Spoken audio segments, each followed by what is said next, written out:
Hello. We've got some people filtering in. They're having their coffee. But we have a great session today. Thank you so much for attending. We are going to talk about boosting engagement, and that is beyond the desk. Absolutely. Thank you. And we've got some really great people coming up talking today. I'd like to introduce first Josiane Lima, who is the Group Talent Director for Grupo SBF. And if you guys don't know Grupo SBF, they are the unique distributors of Nike in Brazil. So thank you. Welcome, Josiane. Thank you. Thank you. It's a pleasure for me to be here. Yeah, and it's a pleasure to have you. We're going to have lots of fun with what Josiane is going to talk about. Our next guest is Brian Ciccotelli from HP, and Brian is a learning experience designer after my own heart. Thank you so much, Brian, for joining us. Thanks for having me. Yes, absolutely. So just a few notes. At the end of our sessions, we're trying not to do death by PowerPoint. We promise it's going to be a lot of fun. At the end of each one of our presentations, we're going to be asking for questions. So prepare your questions as we go along, and at the end, we can go ahead and deal with some of those. So as you guys heard, I'm Degreed's Chief Learning Strategist, and I love to talk about engagement. And today, I want to talk a little bit about how influencers can help on that engagement. And influencers, you guys have heard about them, right? They get a lot of bad press. But probably because they do things like this, like yoga on the Holocaust Memorial in Berlin. That's probably not a great idea. It's a little insensitive. Or they do dangerous things like these romantic kisses off of waterfalls or out of trains, and then they get into trouble and we hear a lot of bad press about them. But they can do really, really stupid things too, right? Like this one. Do you guys know about the ice challenge? Yeah, it's when you're in sub-zero temperature and you throw a bucket of boiling hot water over your head to make these awesome designs. That's a good idea. That sent a few kids to the emergency room. And then they do other challenges like this one. You guys know this one? Yeah, drive blind and film it. Yeah, that's a good idea too. It sounds fun, but it sounds awfully dangerous. And this is what gets into the press, and this is what we see around influencers, right? But they actually can do things that teach us, right? Who hasn't learned from an influencer on LinkedIn, maybe not LinkedIn, but on Instagram, Snapchat, TikTok? Those are amongst my favorites. They teach us to do the things, and when do we learn to do that? We do that very naturally, right? And we like their influence because they're authentic, they have knowledge, they're typically experts, or they try things that we haven't tried before. And we like to see that. But they also can teach us really neat things in kind of a shortened version of masterclass. Yesterday, we had Teresa Payton talk about the stackable, snackable, kind of bite-sized learning. And mediums like TikTok are a really good way to show that, right? So they can help us and to do really neat things. But what they also can do is they can teach us to be a better version of ourselves, right? Who knows Greta? Yeah, I hope everybody does. She's probably one of the world's most influential influencers when it comes to environmental causes. And I think now she's only 16, and she has a voice, and she has a huge following.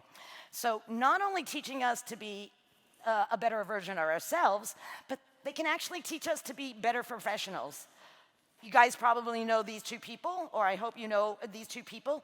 They probably have the biggest following on LinkedIn. Simon Sinek has 6 million followers, and Gary, I always mess up his name, Vaynerchuk. Vaynerchuk, thank you very much. He has 5 million followers on LinkedIn. Do you know how hard it is with their algorithm to get 5 million followers on LinkedIn? So they have a huge voice, and they teach us about how to be a better salesperson and how to, be a better client-facing customer, or how to be a better leader, right? In the case of Simon. And so today I want to talk to you about how to give that influencer in all of us, or in a lot of us, those experts, a voice within your organization. So how do we transform our SMEs, our subject matter experts, into influencers, right? And more importantly, why should we? So I want to talk a little bit about just the benefits of influencing and what they can do within your organization. Number one, it's kind of like the same thing influencers do externally. They are able to do micro-influencing, what digital marketing calls micro-influencing.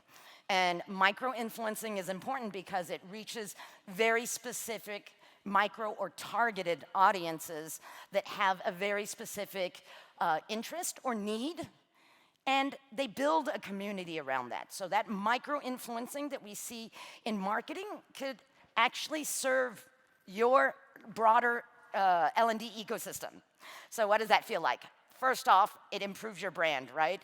Every brand out there has influencers, whether they're big star influencers like Michael Jordan or Rihanna, or micro-influencers, the ones that you see that kind of the girl next door, or the guy in the gym class. All of these people help to serve that micro community of people that you want to reach. And in that same way, they help build the brands of the people that of the products they're supporting. So when you have experts within your communities that are tapped into the pulse of your people, like, for example, do you have a scrum master or a project manager that has a particularly loud voice within your organization? And when I say loud voice, that means they have the credibility, they know the people. They're usually the people that everybody else turns to for advice first, right? And that's really important, because when we turn to them with advice, that means that we have a lot of trust. So that can also help them help increase engagement around learning, right? If they're out there, they say, hey, I just put a pathway out there, I just put some content out there, people are following them, they're reading the same thing, they admire them, they want to be like them. So they don't need to be the highest ranking in your organization, but they do need to have influence within your organization. And so looking at how influencers can improve your brand, that's a really good benefit you can have. But it can also boost your content strategy, right? Because it's almost like you can convert every single person in your organization to be an internal trainer when you build an influencer program within your organization. And that means that they can produce content for you, they can curate content for you, and then they can put it into a context that your audience cares about. That's really, really important. And the last part about that content strategy, so you don't have to continue buying content from like premium content suppliers, that's always really a great thing to do, but they'll bring that in, contextualize it with your own company's needs. They have the culture down, they understand how to communicate, and they can be an extension of your learning design team, right? That's always a really great part. And the last part of that is this agility. So I said the A word, sorry about that. Agility and relevancy is really important, because they can turn around content really fast. You see, when something happens on the outside, they can be building pathways, and within a few hours, something, for example, the Silicon Valley Bank. Everybody's heard about the failure this last month, right? banking institutions actually can have influencers who can build pathways so we can understand, everybody can understand what happened, the risk around that. And we don't need to build a formal learning program to learn about that, but it's important to know when you're in the banking industry how that came about, and it's important to have a voice around it. Third concept I want to talk about is how you can elevate the learner experience.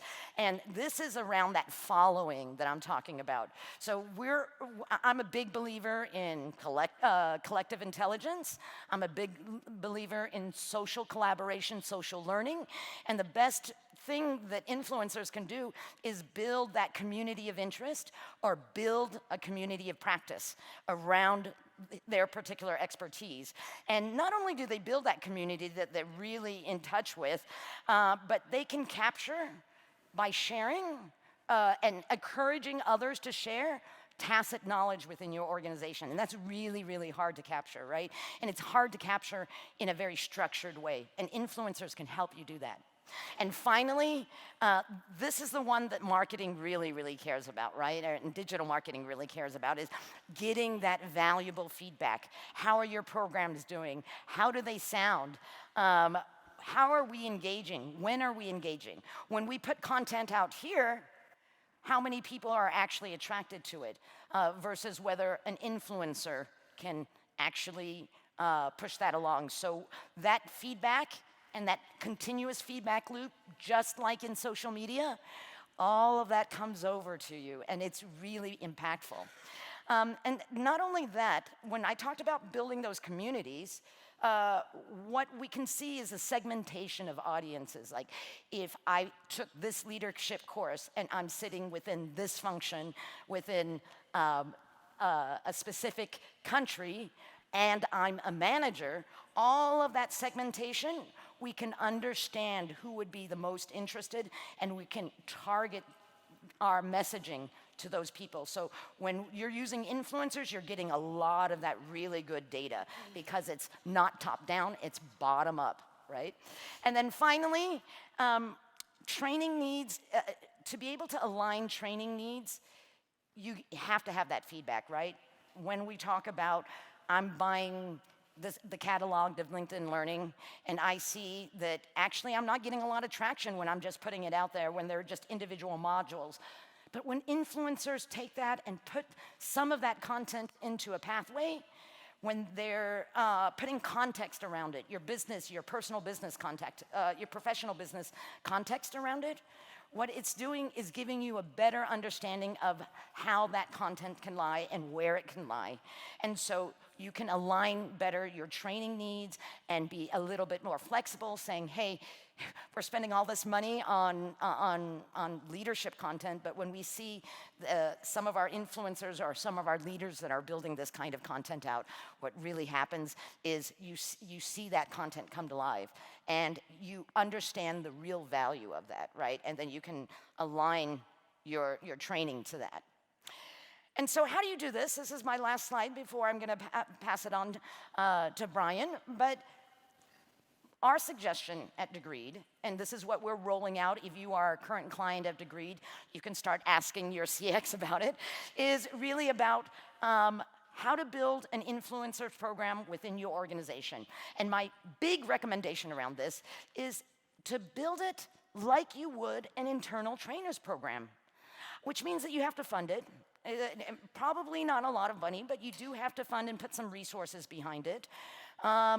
You need a really good way of identifying your SMEs. And that means sometimes, I said earlier, turning to somebody within your organization and saying, who do you turn to when you have a question around project management? And if you start hearing the same names come up, that's a really great way to start. Another great way to start is, who are your internal trainers that are already involved with L&D and L&D activity? That's another really good way of having kind of a short list when you start the program. And then word of mouth, if you're a Degreed client, when you're out there, who is putting out content, and everybody is looking at that content right away. Content that gets traction, people who follow other people. So the people with the biggest followings on any kind of platform you have. If you're not a degreed client today, looking across any kind of Teams activity, if you have Slack, if you have any kind of collaboration tool, who are people following there? That's a really great way to start. But along with kind of the structured program, it's really important to have a charter. Not only a charter on how to behave, you don't want to restrict them too much. Governance around influencers have to be extremely light, right? Because they know best. And so when you're looking across, make sure that you have some kind of charter, make sure that you're giving recommendations in appropriate behavior, and encourage them to not only sign the charter, but have a commitment to producing content or curating content for you. And I think the biggest next point is really the biggest point of all, is just like you would train an internal trainer on facilitation skills, a good influencer needs training on the tools that you have. They need to know how to curate. They need to know how to read engagement methods. They need to understand what's appropriate and not appropriate in terms of sharing and what kind of content they can share, what kind of voice they can have. So they do need base training on that. They already have the subject matter expertise down. You need to give them the other side of that, which is the community management or the digital kind of management side. Another thing that really, really helps internal trainers, that could really help influencers, is an idea of having coaches and mentors. So the more experienced influencers can come in and mentor and coach community influencers. Community managers can also do this job, or just simply leaders who have experience dealing with the public. Communications, your communications department can help in this. Anything that will help give us an idea of what good looks like. That's what coaches and mentors are for. And finally, you need to give them a boost up. You need to really help them manage their community. Training managers, if you have training managers today that are managing a specific support function, for example, they're helping to do training deployment, they already know these communities, right? They're already in touch with a lot of the community. So give them that kind of administrative support that they may need to be able to do their job, because you need to enable them and then get out of the way. And investing in this kind of program will really help boost engagement, because it's going to create that grassroots or organic growth that you're looking for in terms of engagement. So with that, I know it was really quick, but we're in a hurry. I want to leave you with a final message. And Brian, sorry, Scott Cook, sorry about that. I heard last slide. Yes, it was. Here you go. I'm bad at math. Nobody said I had to do math today. So I want to leave you with a message from Scott Cook. He was the co-founder of Intuit. And he says a brand is no longer what we tell the consumer it is. It is what consumer tells each other it is. And that's exactly what you have to think about when you're talking about your L&D brand internally. L&D can't tell you the value of tell employees the value of L&D, but other employees can communicate that message and value that your L&D department might have towards impact of organization. So with that, Brian. Thank you. Thank you. Hi, my name is Brian Ciccatelli. I work at HP, and I'm so excited to be here with you today. My role, I am a learning experience designer, and in that role, basically, I try to make learning fun and interesting and engaging so people like to do it. And that's what I want to talk to you about today, is how we created last year a really engaging initiative that led to what we hope is sustainable behavior change. And that change needs to last for at least 10 years. And so that's what we are hoping to do here. And I'll show you how that has been going.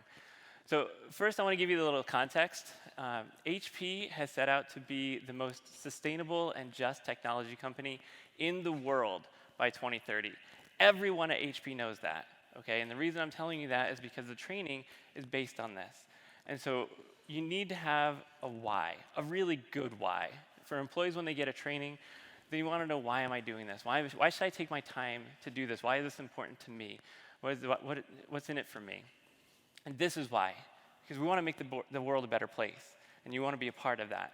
And so when you're creating a training, make sure that there's some good why behind it, more than just like it's going to make us more profitable or reduce costs. Like, have something that's really going to motivate them and inspire them.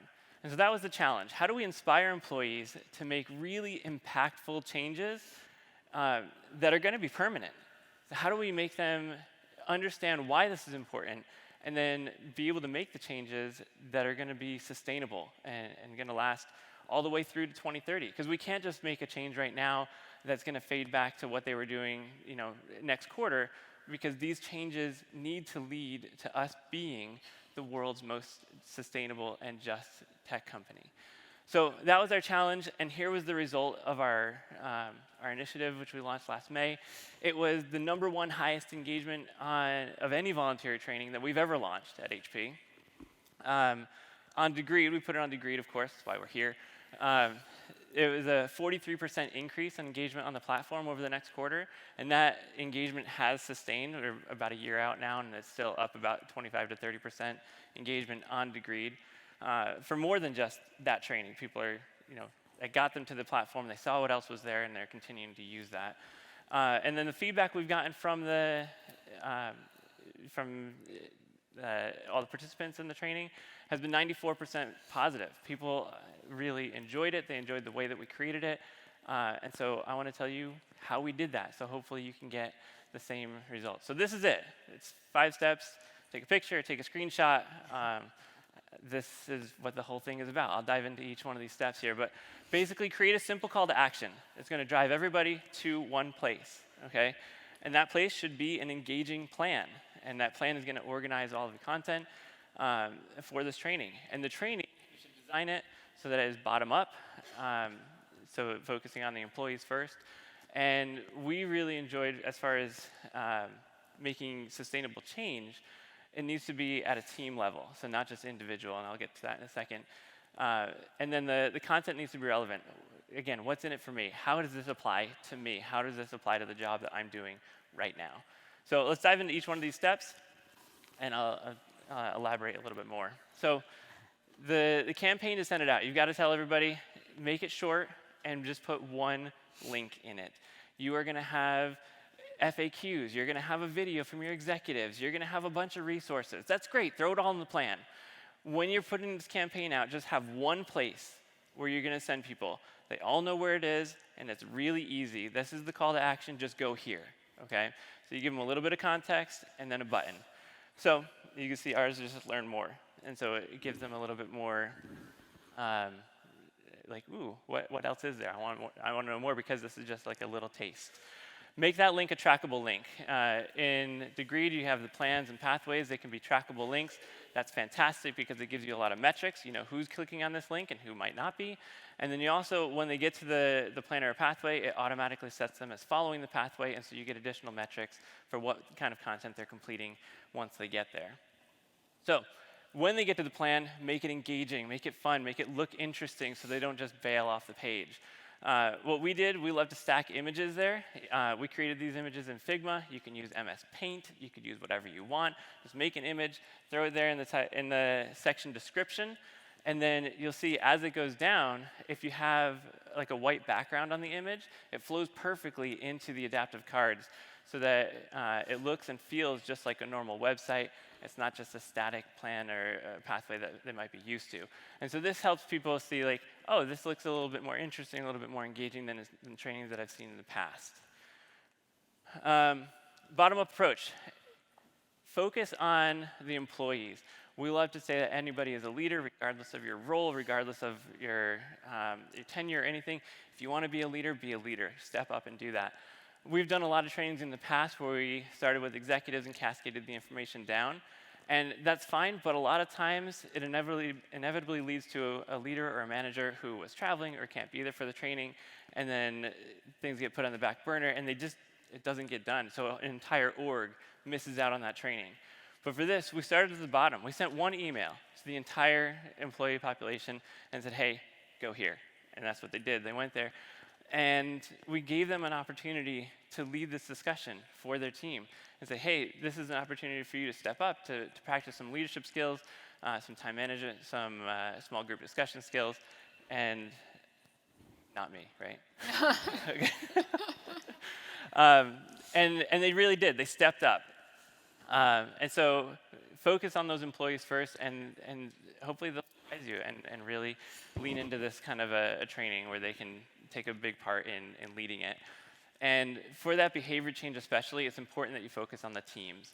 And teams can inspire each other, they hold each other accountable.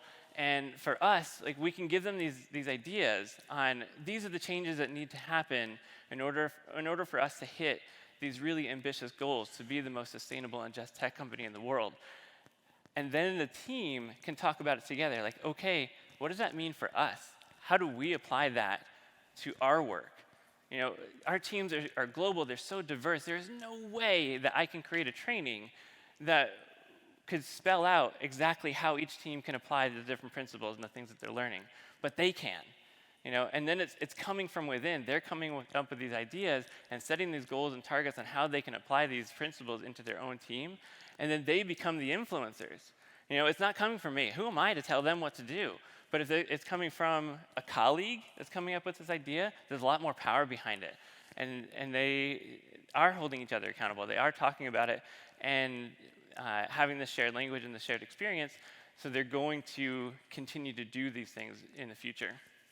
And that part there, so they're coming up with this relevant content. Like, I'll give them these broad topics, these broad ideas, but then they narrow it down and say, okay, this is how we can apply this to my day-to-day. This is what I can do differently this week. This is what I can do differently right now to apply this. And when you have that instant change, and you can test it, and then we built into the training a reflection period so they can come back and be like, okay, what worked? What didn't work? How can we change that? How can we make this sustainable so that we actually do incorporate some of these new behaviors into our work? And again, because they know it's important. Because they know it's not just something that we want them to do, it's something that they want to do because they want to be part of a company that does change the world, okay? So this is some of the comments that we're seeing from people. It was planted in my work forever. Like, that, to me, hopefully, is like a sustainable change, you know? It was engaging, it was an uplifting and positive experience, high impact day to day. The program was fun and easy to use. And hopefully, if you incorporate those 5 steps, you'll get some of the same feedback and you can do this too. So thank you for having me, and pass it over to Josie. Awesome. I love it. Thanks. Hello, everybody. It's a pleasure for me to be here. I am Brazilian. I'm from Brazil, and for me, it's very difficult to make a presentation in another language, and I hope you help me to be realize it so well than I could be in my first language. Okay? Please be empathic with me. First of all, I will quickly introduce myself and talk about my company. I'm mother of 2. I'm married, journalist, and I am have been working in HR for 12 happy years. And this is some companies that I worked at too, but Grupo SBF, it's a big retail company focused on sport and leisure, and we make an important partnership with Degree to development our employees, that there we call it athletes because it's focused on sport, and we call it our platform, our corporate university, gym, like as a gymnasium. And let me show a little bit more about my company, about Grupo SBF. I bring a video that we can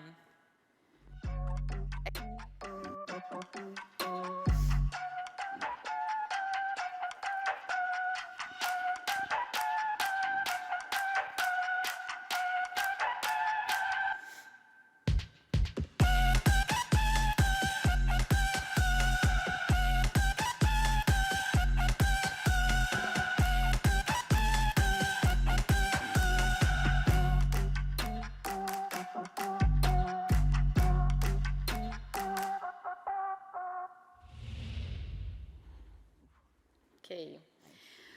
It's a group, it's a big group with 6 different companies, so that's a complex scenario for us and for develop and training our employees or athletes. But in Group SBF, we believe that we put our employees in the center of decisions. So we running in a survey engagement, our engagement survey, and we can understand that our employees need more training, more development, and we could do it with a with a big partnership with Degree. So let me talk. In 20,000, we, as a result of the first year of our platform, our gymnasium, how I explained, we had 2,000, almost 3,000 employees with access more than 2,000 taken and, how can I say,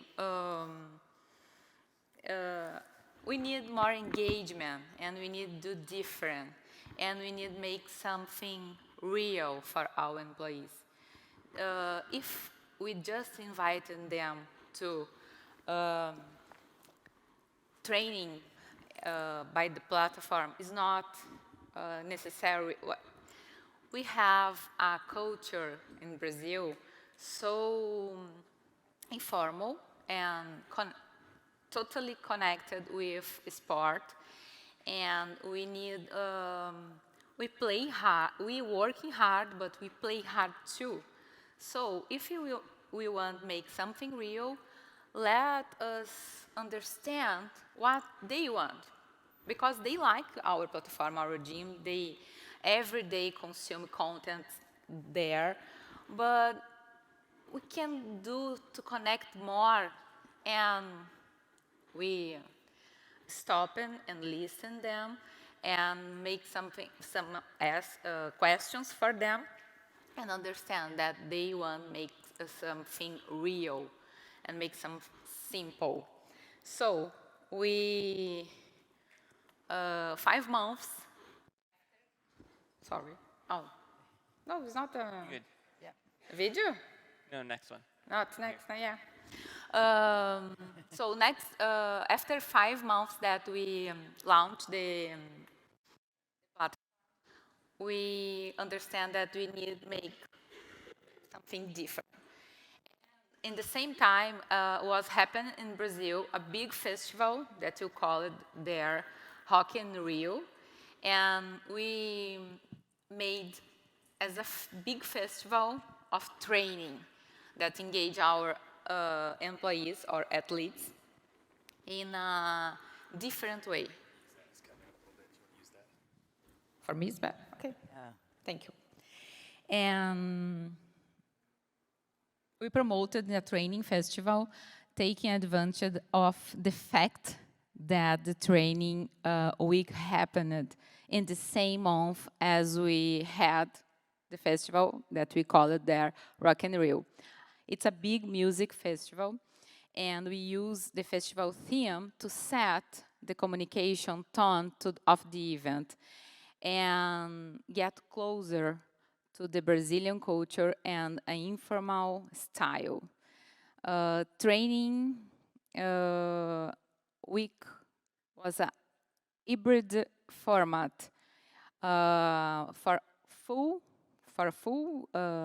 a week of content focused on diversity and inclusion and communications way, CNV, behaviors teams, training for the leadership team, and courses that promoted a true immersion in the sports ecosystem.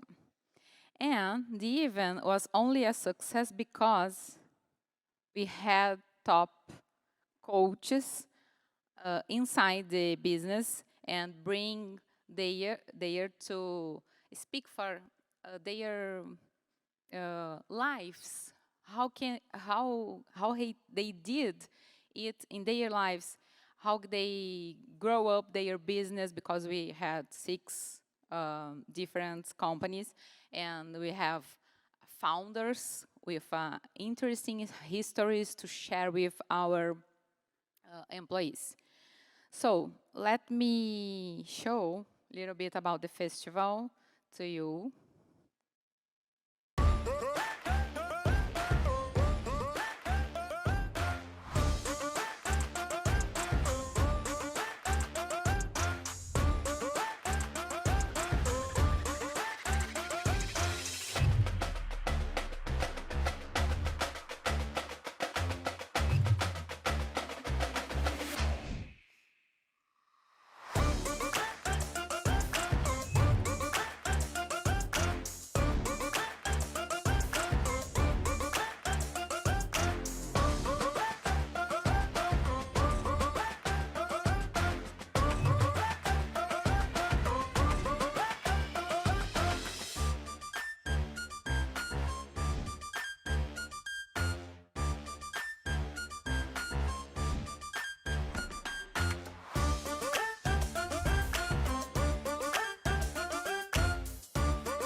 That's cool. Like it? Thank you. Sound like fun. I think that the most important thing that we can do something real for the people, because as HR we are very focused on a big problem that happen around the world, and I think that you certainly is in the same way that us. That is mental health. We need to give more different ways for our employees work, because the experience of the relation of job change a lot. And I think with Gymnasium, with the festival, with all the trainings that we delivered for our people, we can put them in another place, in a place with more security psychologists, with more change, with more deeper conversation techniques that the leaders with their teams. The leaders is more have pay attention with their team, what they want, what they need different, because all the people want different things. It's not one size fits all. We need to understand what they can do and how we can help. So I think that the most thing important that we did with a festival for bring for a real situation and place our athletes in a different place, in the relation with the job, stay more happy. And I think if we did it in a small part of their day, it's not easy. We know that nowadays it's not easy. The life is not easy. It's a lot of things to do all the time. We can do all the things all the time. So we can deliver in a smart part of their lives happiness. I think as a HR, we deliver our scope, what I believe, what I can do for our athletes is delivering more happiness, because we know that's not easy and nobody is 100% okay nowadays. So if we can did it for them, I think as a HR we did our part. Thank you. Awesome. Wow. Keep it. Yeah. Okay. I think we have 17 seconds left, so that's awesome. We have probably, do we have time for just maybe one or two questions? Thank you for, oh, one. Okay, I'm being corrected. One question very quickly from the audience. Does anybody have a question for Josiane O'Brien? Your hand went up first. Yeah. Hi. How do you work with very high-level specialists? For example, software developer with more than 10 years of experience. Because sometimes basic options don't work for them. How do you work with these specialists? Thank you. Because sometimes what don't work for them? The trainings? Because sometimes basic options don't work for them because they already know everything. Do you work for Google? No. No, it's true. And I think, honestly, it goes back to the very first part of that, the why. Like, if they think they know everything, then that's great. But if they've got a team there, hopefully somebody on that team thinks maybe we can improve. And I think part of it comes from the culture where you're trying to create a learn-it-all culture instead of a know-it-all culture. And that's just going to come with time. There's going to be people, yes, they think that they know it all, and maybe they're not going to be involved in the training. And that's fine. Honestly, eventually they'll get left behind because we as a company and like as a world are going to keep moving forward, and we have to keep iterating and getting better at skills. And if they're not going to take part in these trainings, they're not going to be a really active part of the community anymore. And hopefully they'll see that soon. And especially if you focus the training on the team, they'll see that this is working out really well for the team. Maybe I should take part in this. Maybe this is something that is important for me. But honestly, going back to that why, like, it's because I want to make the world a better place. And if you're not participating in this, maybe they'll feel like they're not participating in that, and that's harsh. Okay, so in other words, use FOMO, right? FOMO, yeah. All right. I Go really. back to influencers. That's right. Thank you again, Josiane and Brian, for a really engaging session. Thank you all. They'll be available to answer your questions afterwards, right? Yeah, I'm not Thank you, leaving the guys. stage. Yeah, Brian's going to stay on stage. I like your throne. Thank you, guys.